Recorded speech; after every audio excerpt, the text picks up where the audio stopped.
Bienvenidos una vez más. En esta ocasión, pues estamos presentando un video bastante peculiar debido a la contingencia que se vive y hasta la situación tan atípica que estamos viviendo. Se nos solicitó para una tarea entregarlo en un formato de video. Así que bueno, pues sin más empezamos la explicación. Se trabaja para el Instituto Tecnológico Superior de Purísima del Rincón en la Ingeniería Electromecánica.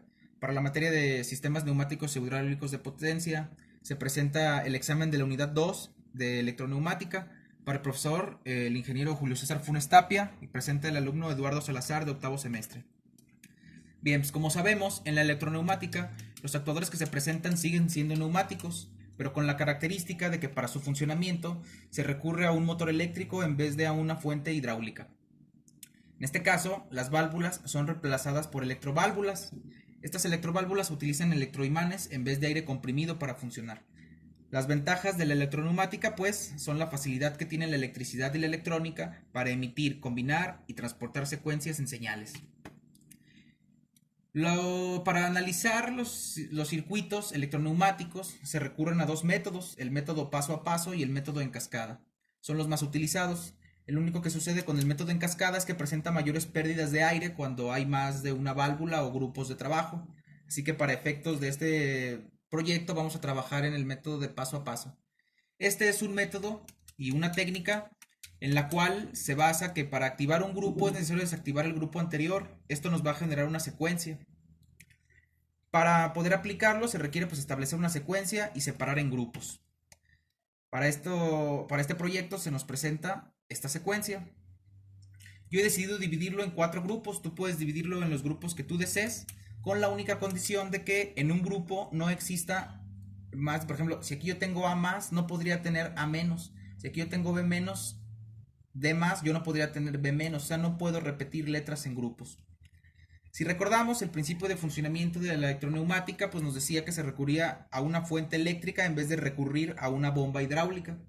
Esto quiere decir que pues para el funcionamiento de la fuente eléctrica se requerirán bobinas para encender estas mismas. Entonces, para calcular el número de bobinas KM que se necesitan, el número de bobinas KM será el número de grupos. Si nosotros tenemos 4 grupos, vamos a tener 4 bobinas KM. KM1 para el grupo 1, KM2, KM3 y KM4 respectivamente. ¿Cómo se activan estas bobinas?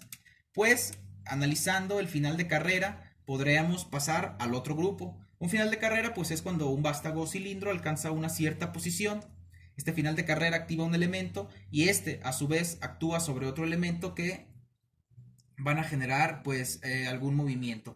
Estos se activan mecánicamente y así es como se generan las secuencias. Como recordamos, para este proyecto nosotros tenemos 4 letras, A, B, C y D. Quiero decir que son 4 elementos. El comportamiento de estos elementos es booleano, 0, 1, menos más. Esto quiere decir, si está en 0, el vástago está retraído, si está en 1, el vástago sale. Para A, pues quiere decir que tendremos 2 movimientos, sale y regresa, B también, C igual y D también. Esto nos va a servir para determinar el número de movimientos que tiene el sistema. Si nosotros tenemos 4 elementos por 2 posiciones, pues tendremos 8 movimientos. Y esto para poderlo representar en el diagrama de movimiento. El diagrama de movimiento es donde se analiza gráficamente este comportamiento. Nosotros aquí tenemos una secuencia. Si lo queremos ver cartesianamente, pues en el eje de las Y nosotros pondríamos nuestros cilindros, cilindro A, B, C y D, y en el eje de las X nosotros pondríamos el número de movimientos.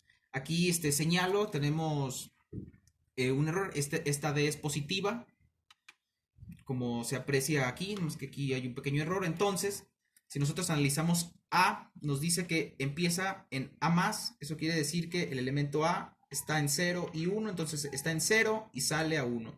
Después ya no presenta ninguna otra intervención hasta el movimiento 6, en donde dice que A es negativa, entonces baja y pues termina.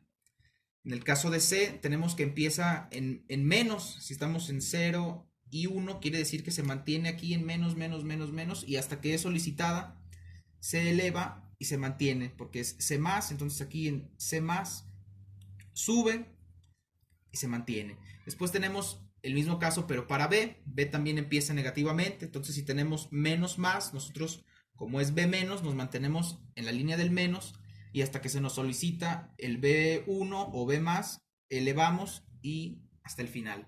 Después de, en este caso, si empieza de manera positiva, entonces tenemos 0, 1, hasta aquí no está siendo intervenido D, es intervenido hasta el movimiento número 4, aquí se sube D y hasta el final nos dice que D baja.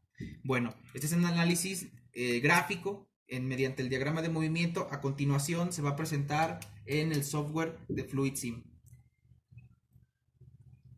Ya